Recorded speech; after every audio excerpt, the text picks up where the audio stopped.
السلام علیکم ورحمۃ اللہ وبرکاتہ۔ بسم اللہ الرحمن الرحیم۔ عزیزان گرامی قدر و عزاداران مظلوم کربلا، ہمارا دین، ہمارا مذہب، ہماری شریعت سب کے سب شہدائے کربلا کا صدقہ ہے، اور آج ہم انہی قربانیوں کے صدقے میں مسلمان اور مومن ہیں۔ اس لیے ان کی یاد منانا اور ان کا تذکرہ کرنا ہمارا فرض ہے۔ یہی وجہ ہے کہ اس عظیم عبادت میں قوم کی ہر فرد حصہ لیتی ہے۔ مرد، عورت، بچے، بوڑھے، جوان سبھی اس مجلس میں حصے دار ہوتے ہیں۔ ہر کوئی اپنا فریضہ ادا کر رہا ہے۔ یہاں ہم ان تمام عزاداروں کو 3 گروہوں میں تقسیم کر سکتے ہیں: 1 بانیان مجلس، 2 سامعین مجلس، اور تیسرے واعظین اور ذاکرین مجلس۔ آج ہمارا روئے سخن واعظین اور ذاکرین کی طرف ہے۔ بات کو شروع کرنے سے پہلے یہ واضح کر دینا بہت ضروری ہے کہ یہ پیغام مجمع علماء و خطباء حیدرآباد دکن کی جانب سے ہے۔ اس کا مطلب اس خطاب میں وہ خود بھی شامل ہیں۔ اس مختصر کلپ میں 2 باتوں کی جانب توجہ دلانی ضروری ہے: 1 ذاکرین اور واعظین کی عظمت اور ان کا مقام، اور دوسرے ذاکرین اور واعظین کی سنگین ذمہ داریاں۔ پہلے عنوان پر گفتگو کریں۔ واعظین اور ذاکرین کا مرتبہ بہت بلند ہے۔ یہ فضائل و مصائب اہل بیت کے ناشر ہیں۔ جہاں دشمنوں نے فضائل اہل بیت کو چھپانے کی کوشش کی، وہاں ان علماء و واعظین نے بڑھ چڑھ کر فضائل اور مناقب بیان کیے اور ان کی باطل کوششوں کو ناکام کیا۔ خود ائمہ صلوات اللہ وسلام علیہ نے ان کی حوصلہ افزائی کی، انہیں تحفے دیے، انہیں نذرانے اور ہدیے دیے، اور شیعہ قوم نے بھی انہیں اونچا مقام عطا کیا اور دل و جان سے ان کی خدمت کی اور ہر طرح کی مدد اور ان کی حوصلہ افزائی فرمائی۔ جب ذکر اہل بیت کے صدقے میں ذاکر کی سماج میں توقیر و عزت اور وقار ہے، تو وہیں ان کی چند اہم ذمہ داریاں بھی ہیں۔ ان میں سے چند اہم باتوں کو ہم یہاں پیش کر رہے ہیں۔ اس کے مخاطب سب سے پہلے ہم خود ہیں، بعد میں ہمارے ہم صنف کے تمام علماء، ذاکرین، خطباء ہیں۔ جن نکات کو عرض کیا جا رہا ہے وہ ایک ایک کر علماء و ذاکرین کی ذمہ داریوں کو یہاں پیش کیا جائے گا۔ 1، سب سے پہلے جذبہ خلوص اور خوشنودی خدا۔ ذکر اہل بیت خوشنودی خدا کا باعث ہے، اس لیے عبادت ہے، اور اگر عبادت خلوص اور قربت الہی سے خالی ہو تو بیکار اور عبث اور باطل ہے۔ خلوص کا تقاضا یہ ہے کہ ہم نہ امیر اور نہ غریب کو دیکھیں، ہر ایک کی مخلصانہ دعوتوں کو یکساں طور پر قبول کریں۔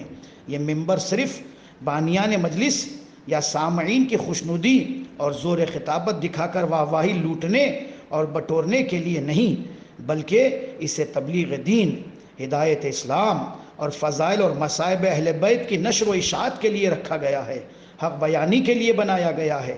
اس لیے خطیب کو ممبر پر خلوص کے ساتھ اپنے فریضے کو ادا کرنا چاہیے۔ 2، ایام محرم کو تجارتی موسم نہ بنائیں۔ خدا را ذاکرین اور واعظین کئی ایک سفر کی مشکلات برداشت کر کے اپنے خانوادے سے دور اور جدا ہو کر اور بھی کئی مشکلات تحمل کرتے ہوئے دور و دراز علاقوں کا سفر کرتے ہیں تاکہ ذکر حسین کا فریضہ انجام دیں، اور مومنین بھی خاص طور سے ان ایام میں آنسو بہانے آتے ہیں۔ لیکن اگر ان صعوبتوں سے ذاکر کا مقصد صرف مال دنیا کمانا ہو اور وہ اس ذاکری کو تجارت میں تبدیل کر دے اور مجالس کی خدا نخواستہ سودے بازی میں لگا رہے، تو کیا اسے ممبر پر جانا زیب دیتا ہے؟ خدا را ایام محرم کو تجارتی موسم نہ بنائیں۔ آج کل واعظین اور ذاکرین کو مدعو کرنے میں یہ دیکھا جاتا ہے کہ کون مشہور ہے، کون علاقائی ہے اور مقامی ہے۔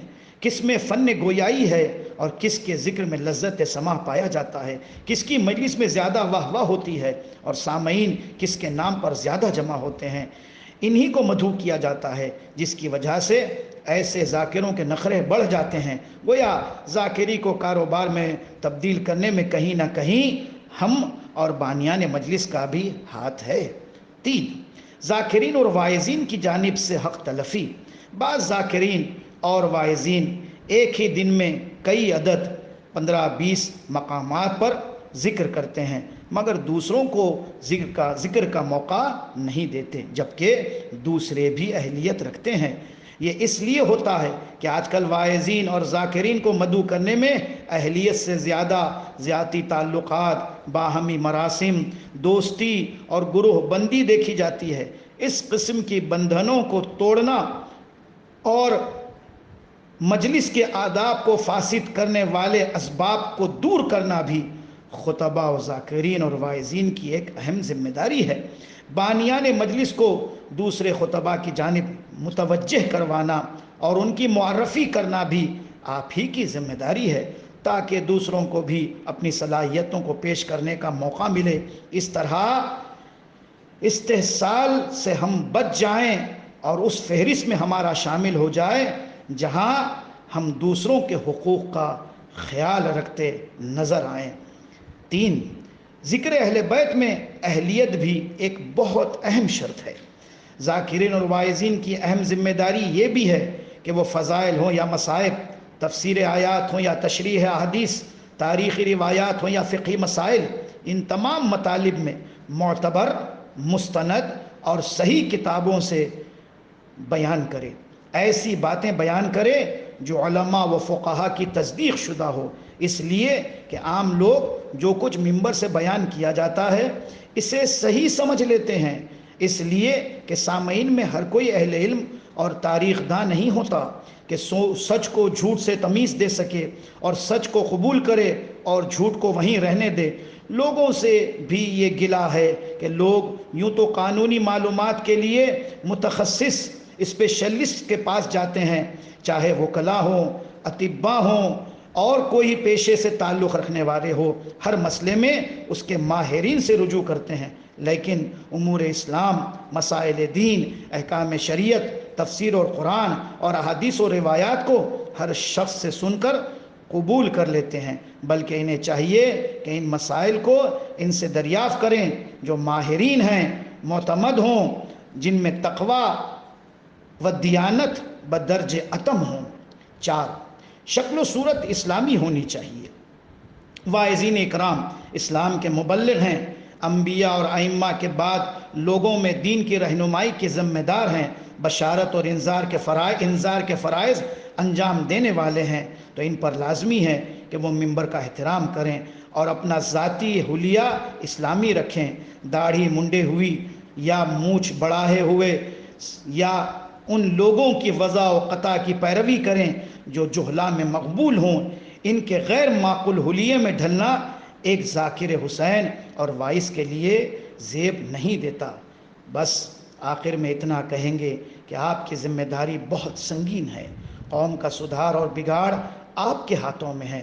اگر آپ ان مجالس میں توحید، عدل، نبوت، امامت اور قیامت کے مسائل، ٹھوس دلائل، مضبوط براہین اور مستند حوالوں کے ساتھ احادیث معصومین صلوات اللہ وسلامہ علیہم اجمعین اور صحیح تاریخ، فقہ جعفری کے مسائل دل نشین انداز میں اور واقعات کربلا و شام اور مصائب آل محمد صحت روایات کے ساتھ بیان کریں گے تو ذوق سماعت رکھنے والی ہماری قوم اپنے علم و عمل کے ساتھ بلند مقام پر نظر آئے گی، بلکہ اہل بیت علیہم السلام کی پیروی کے سانچے میں ڈھل کر اقوام عالم کو راہ حق کی دعوت دے گی۔